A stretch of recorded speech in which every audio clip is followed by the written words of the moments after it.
Well, hey there team, and welcome back to the channel, and welcome to Colony Ship, a post-Earth role-playing game. So, this is a sort of like a team-based RPG, tactical movement sort of game, so this should be interesting. I suppose in the CRPG genre these days is what they call them.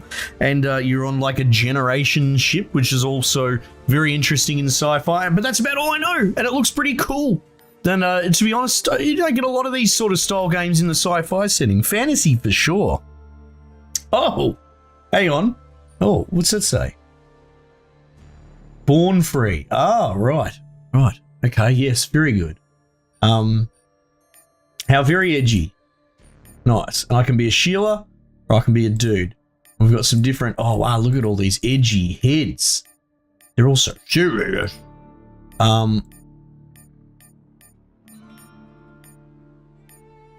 Oh, okay. Right, so let's see.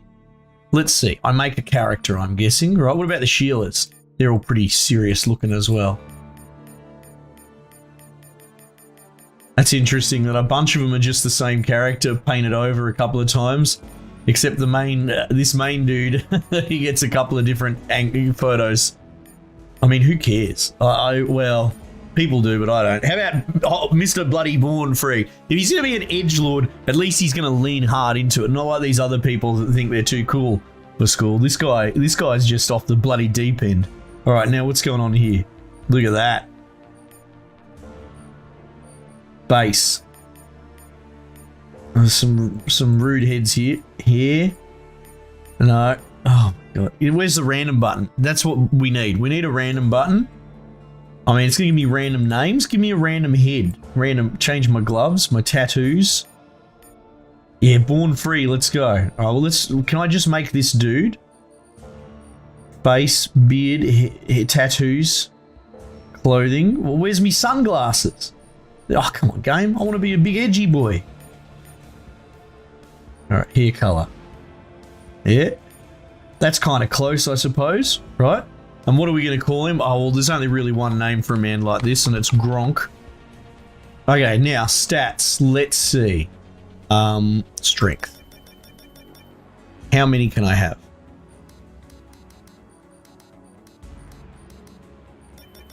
All right, I like that. I like that a lot. Very good. What's going on here? Tagged skills. Right, so this is like Fallout 1. Very old school. Blunt, definitely. Blunt. What's this? Oh, all right, okay. Plus, I see what's going on here. Combat. Critical strike. Hit smarter, not harder. Negative. I don't like that description already. No one can dodge bullets, but being quick. Armor. Persuasion, streetwise. I mean, maybe we just take bladed as well. See, now, you say tagged skills. Oh, hang on. Maybe like this. Hey. Ah. Now we're getting somewhere. All right. I don't know. Maybe armor. Let's go evasion, I suppose. It's not like I have much dexterity or anything like that. Biotech.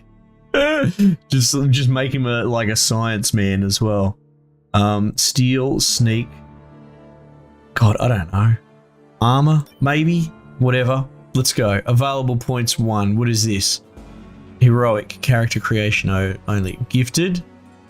No, I don't want that.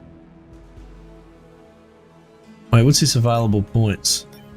Oh, I still have like 10 more points to go. Oh, man. Okay, I guess we put them into,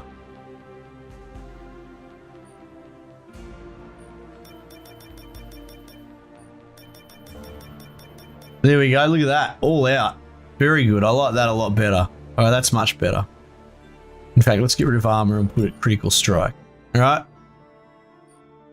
Scarlet punch. Now, what's all this? Healing fact. Oh, alright, I can... Juggernaut, here we go. I like that. A charger, combat.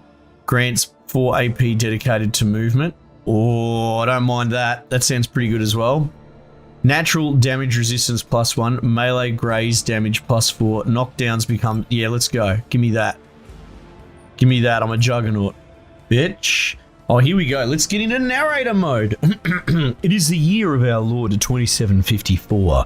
You will never feel the sun's warmth under a blue sky, never hear the wind in the branches of a tree, and never swim in the ocean because you had the misfortune to be born on the ship. You have never seen Earth, and you'll never see Proxima Centauri either. Your past and future both sacrificed by some dim and nameless ancestor to the greater good of the mission. I like that sort of setup already. That sort of sci-fi tickles me. Starfarer, they call her, a pretty name for a retrofitted interplanetary freighter.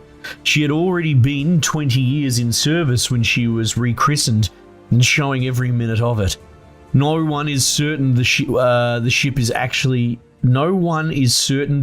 will actually reach its destination, and nobody much cares, since no one alive will live to see it.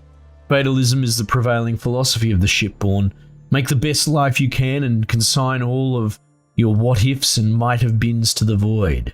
Yeah, okay. I'm not necessarily against that sort of servitude, though, because I like working. So, answer a few questions to define your character's beliefs and opinions while learning about the ship, or skip it. Oh, no, let's go. But I like that they let us skip. Let's role play. Let's do it. The ship was launched by a neo-Christian conglomerate dedicated to establishing a religious colony on a distant world. Oh, it's like, what's that Ridley Scott TV show? Fear the Wolves or something like that? Raised by Wolves? Something like that. The original 50,000 passengers, the so-called first generation, were true believers in the mission. They sacrificed whatever lives they had on Earth and demanded strict obedience to the laws of God and the ship from their children. Unfortunately, the generations that followed lacked their forebears' fervent will to sacrifice. Dissatisfaction led to open revolt against the authorities, called the Mutiny, and the mutiny metastasized into a civil war. While the mutineers dealt a decisive blow to the old order, they did not eradicate it completely. When the fires died and the smoke finally dissipated, three factions emerged from the wreckage of the old order: the Protectors of the Mission, the Brotherhood of Liberty, and the Church of the Elect, each of them promising their own version of the future. You've always thought that rebelling against the shipped authority was a mistake? The environment itself is hostile enough to human life, and order is always preferable to chaos. Yeah, okay. The mutineers did the right thing. Why should the shipborne blindly bow to the edicts of centuries dead ancestors? That's so stupid and short-sighted. I'm sure that would resonate with the modern audience. Though they would deny it, the mutineers were fulfilling God's will when they toppled the old order. Oh, that's interesting. All shipborne bend to God's will, just as all events proceed according to his plan. That's interesting. You remember, this is a ship, a colony ship of 50,000 people designed around God's will, right? You got, like, the idea of being hyper-religious is, you know, it's not necessarily comparable to our modern setting. That's interesting to me. That sounds a bit more in-world to me. Who cares? You've got enough problems right now without fighting over history with a bunch of fanatics. That's also interesting as well. You could be this sort of ambivalent Witcher-type character sitting on the, you know, sitting on the edge. I'm going to go with one, though. Rebelling wasn't a mistake. In fact, you would go on to say, how could anyone presume to know better than the Founding Fathers? What was good for them should have been good enough for everyone. That's a good point. That's a really good point. It's a funny thing about being a young person in the modern generation is that you always seem to think you know better. But, like, not only are these people your parents, I suppose, that have your best interests in mind, it was an entire organization of people that constructed a ship specifically to go and explore and find, you know, new places to live. It's like the disrespect to think you could possibly know better, especially when you're on a ship that's on a one-way ticket to a place anyway. It's just very short-sighted. It's hard for me to actually sort of understand that concept. Other than, like, I want to roleplay as an incredibly stupid human being. All right, well, I'll play as one of the mutineers. The ship is a special case, which calls for strict measures. The laws established for everyone's safety may have seemed harsh, but they kept us alive and relatively prosperous for centuries. I'm on board with that. This is a unique situation. This is a ship, you know? You can't have people just bloody having a mutiny and blowing holes through the side of it and getting everyone killed. The authorities were wrong. They should have accepted the need for change so that it could happen peacefully and fuck off, whatever. The ship is a special case, I think is the case. The ship suffered extensive damage during the Civil War, but remains operational. You see my point? That sort of proves the whole point, you idiots. You know? The hull was breached in several places and frantic efforts to avoid a meltdown crippled the main reactor. Radiation increased in places to lethal levels, and several areas remain dangerous to this day. When a small percentage of children in their habitat were first born deformed, they were branded mutants and immediately shunned. The young were abandoned, and those whose defects didn't manifest until later were driven out. Oh, that's a bit rough. With the condition of the fusion reactor degrading to dangerous levels, and the number of volunteers for jobs in areas exposed to radiation remaining few, the mutants negotiated a pact with the Covenant, granting them protection from harassment and violence in exchange for their maintenance of the engines and other vital ship systems. Fair enough. I can see that system evolving, for sure. You always thought that the mutants are an abomination in the sight of God. We should have eliminated their twisted kind when we had the chance. I don't know about that. The mutants proved themselves useful by taking care of the reactor. Who's better to be exposed to radiation than those already affected by it? I like that. That's logical. That makes sense. We're all God's children, even those with webbed fingers and deformed faces. Are you so beautiful you can shun them? No, I get that as well, but I like the pragmatism of number 2. In saving the ship, they saved the world as we know it. That debt can never be repaid. If anything, we need to embrace the possibility of mutations as critical to our survival in a strange new world. Interesting, very progressive, not really for me. Ostracizing fellow humans based on genetic differences is wrong. Piss off, I'm not even going to finish that sentence. All right, so the mutants provided, yeah, there you go. The mutants get their day, I reckon, because they're doing their bit, you know? I'm doing my part. The place you called home is known as the Pit, and to some, more affectionately, as the Free City. Calling the towers of containers rising from the depths of a cargo hold a city is a bit of a stretch, and so is the other half of it. With no kind of law or government, freedom mostly means you're free to kill or be killed. On the plus side, housing is cheap, and keeping overhead low is a priority when you have nothing. The real city, a metropolis sprawling across many decks, is called the Habitat. It offers much better living conditions for those who can afford it, but to live there you have to pick a side among the factions vying for control.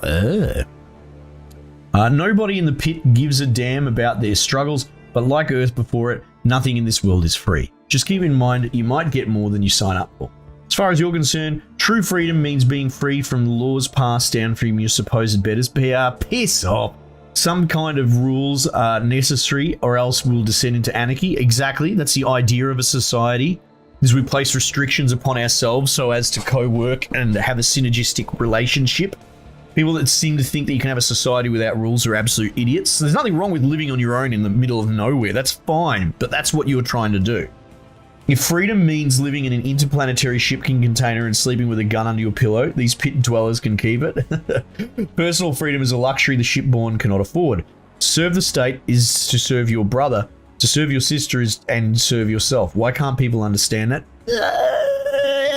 It's a little bit much for me. I'm going to go with this. Oh my god, okay, I kind of want to, let's zip through this because I want to actually play the game. The ship's en route to Proxima B, Earth-like planet orbiting Proxima Centauri. After launching deep space probe transmitted highly detailed images of the surface, which revealed one minor setback: the very habitable world is already inhabited. Since the voyage is estimated to take close to 400 years, it's possible that by the time the ship arrives, the colonists will encounter a mature civilization corresponding to Earth's late Middle Ages. If that's the case, what setback? Though unanticipated, slaves will provide an excellent resource for the colony. That's very presumptuous that you can win. We'll make every effort within reason to accommodate the savages, setting aside clearly demarcated zones for them to pursue their own lives. I mean, who thinks like this? We must make every effort to live in harmony with the new world's native sons and daughters and learn all we can from them. We'll be guests in this new world, living among the local pop. All right, look, hot take. These are aliens, right? So these aren't other humans or whatever. You've got to look out for number one, right? We're colonials. We're not 2021 bloody touchy-feely, rights movements people. We are colonizers. And what do? They take over. We will enslave them. We will smash them and take over, and that's just how it's got to be done. As inevitable as dark, challenging times, people turn to God for reassurance, promise of an end to pain and hunger, or failing an end, at least a purpose. The other thing is, like, we're all very churchy, right? These people that we're going to go and crash onto their planet, well, they're not from our religion, so they must be heathens, right? Come on, get into it. The Church of the Elect reject both protectors of the mission and brotherhood of liberty as worldly fools, distracted by politics and their own egos, teaching their adherents that they were chosen by God.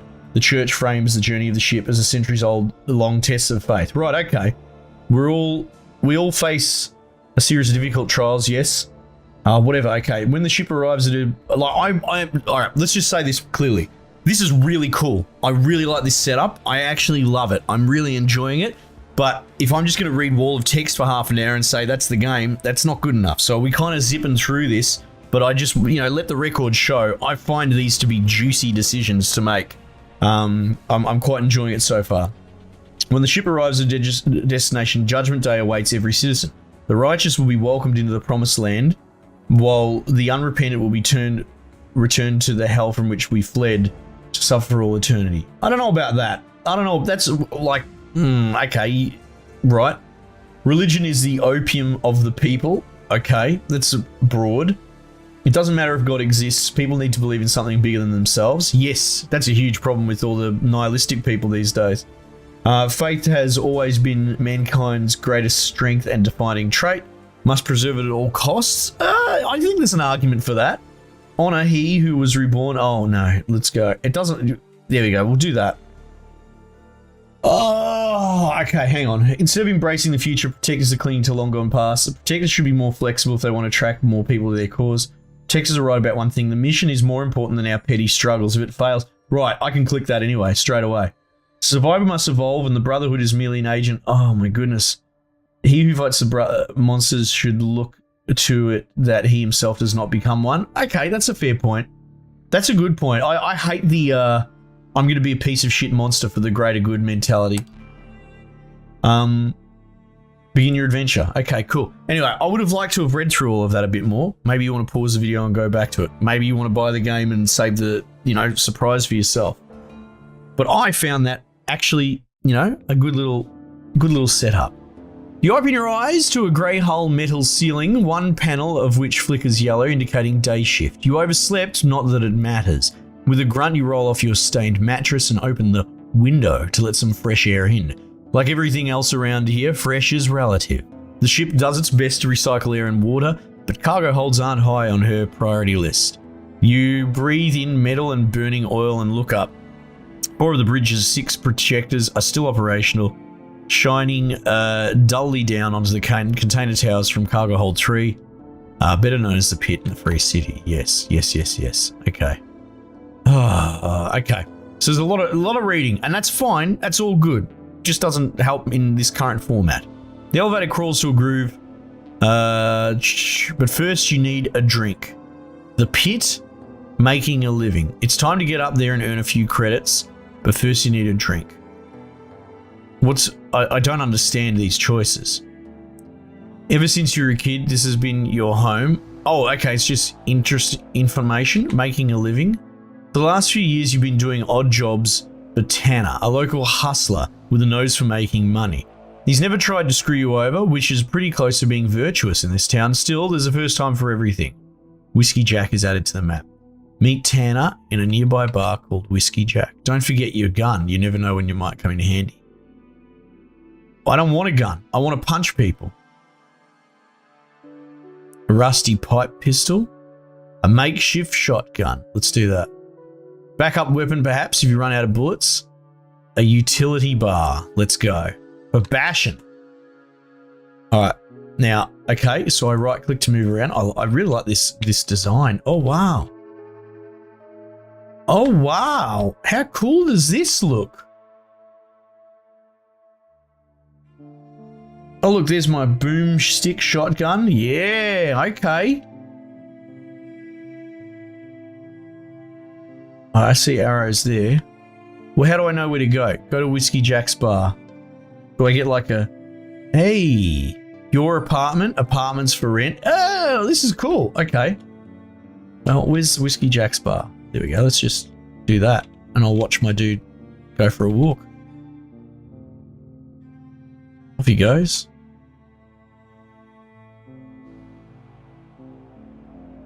It's such a cool environment. Immediately, like, I don't want to pick, but it's kind of lifeless, right? There's no one walking around or doing anything, but I wonder, that's a bit of a CRPG problem in general, right? There's just people standing around, but I'm the only person really moving around and doing anything, right? Anyway, let's talk to this bloke. What can I get you? The bartender has spotted you looking over the assortment. Got gut warmer, rat poison. Oh, yeah, rat poison. Let's go. Because the forefathers disapproves of drink, the ship was never configured to provide alcohol, but the law of supply and demand supersedes and dictates of religion. It's interesting.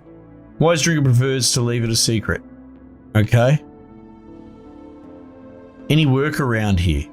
Since you asked, this fella owes money to just about everyone. The name is Jed Walker. Owes $1,200. If you manage to collect, you get $250. How's that sound? Name sounds familiar. He runs his mouth faster than he runs up a tab. Right, okay. Where can I find him? Ask around Camptown, start with the locals. Okay. Are you the man I'm supposed to talk to? Tanner, I've got a job for you, Gronk. Are you interested? Yeah, what kind of job? Plastic rectangle from a compartment in his sleeve. Card is old and worn. Oh, Armory Level 2. The holy grail of every scavenger on the ship.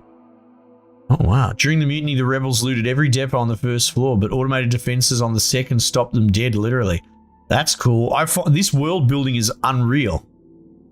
Is it real? Repeats Tanner. Son, if you don't have the stones for it, just say so. Don't insult me. Ha ha! Every scav's been searching for this card. Yeah, let's go. I have my ways. I was looking for a technical officer. Yep. Cool. Let me guess. He had the card. And you alone figured it out. Not quite. I alone figured out how to find a man who changed his identity and died in obscurity. Okay, cool. This is his sidearm. He changed his name, but he couldn't change the serial number on his gun. Once I found the serial number, the rest was easy. Oh, that's interesting. Okay, cool. Be sure the card still works? Only one way to find out. These are dumb questions and good answers. I like it. What do you think we'll find? Whatever it is will be worth it. I'd feel safe for someone watching my back. Take Evans. I saw him at Abe's store. All right, let's get Evans. And he's at Abe's store. Where's that? Abe's store. Upstairs.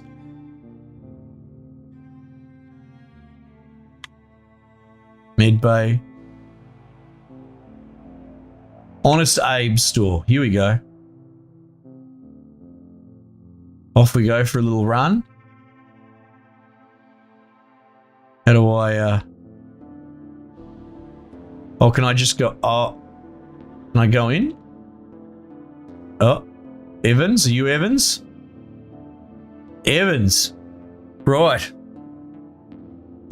Right. Gronk nods Evans. What brings you to these parts? I have a job for you. A job? Evan pretends to think about it for a moment.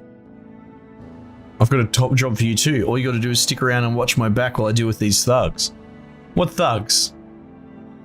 Send some gun thugs to harass Abe. Yeah, right, okay. Well, wait and see what transpires. Let's go. Let's see what's going on. Oh, I like this dude's hat. You got Jonas's money. Initiative plus 10. Kill him. Demands the kid talking tough. The older man stays quiet, keeping his eyes on you and Evans. I mean, we could just kill them. What money? You deaf? He owns a pit. It's about time you fucking freeloaders start paying up. Doesn't have to go this way, mate. Which way is that? Asked the old man softly. You can see he's been counting heads and running odds while the kid's been talking. Yeah, all right. Writing on the wall. Let's go. Plus, I want to see what the combat's all about. All right. Let's go. Oh, look at this bolter rifle. Look at some of the... I really like the whole world design, the aesthetic, everything is so good. All right, here we go. Regular shot. Zap him. Shoot him. How do I shoot? Place your characters on the battlefield and click the start combat button. Oh yeah, that'll do. Yeah, that's fine.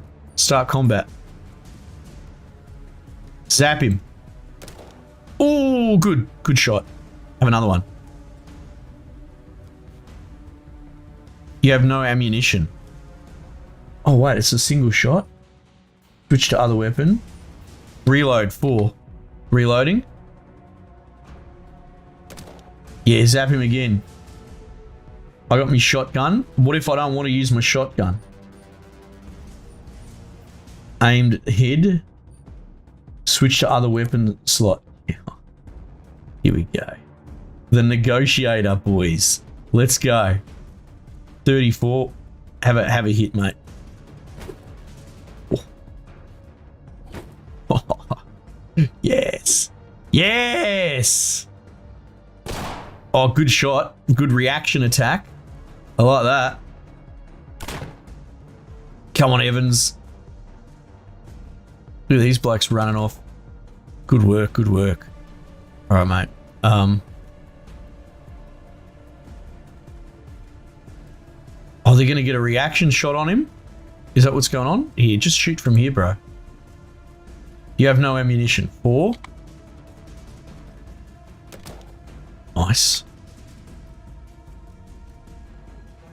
You don't have enough action points. Can I just spacebar? Yes. No reaction shot for you, mate. Not much of anything for you. Oh, you mongrel. Oh, he's hit Evans. Oh! Okay, these reaction shots go all right.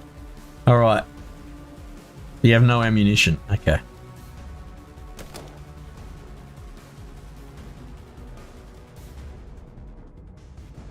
I'll take the hit. Should be right. Oh, okay, maybe he didn't shoot. Mate, you're a bit boxed in here.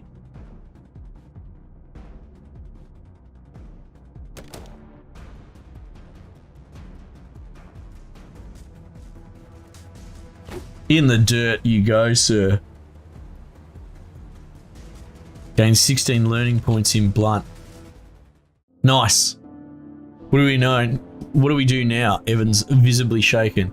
We have to see it through. Nothing. We make someone else's problems our own. No, that's a good point. Yeah, there's not much we can do, man. It's your call. I reckon I'll stick with you until this blows over. Yeah, cool. Welcome aboard. I needed you on my team anyway. A moment of your time, Gronk. Well, look, that's a good look at what this game is, and that's what we're here to do. I like this a lot. It's compelling. I find this world really interesting. I really like all the art and all that. It's actually making me think a little bit of Wasteland 3 more recently, is the closest sort of analogy I can come up with. But yeah, I like this setting. I want to see where it's going. The combat seems pretty solid as well. Yeah, this is a lot of fun. I look forward to playing more of it. Anyway, cool. Might leave it there, team. Thanks for joining me. I'll leave it there and I'll catch you guys on the next one.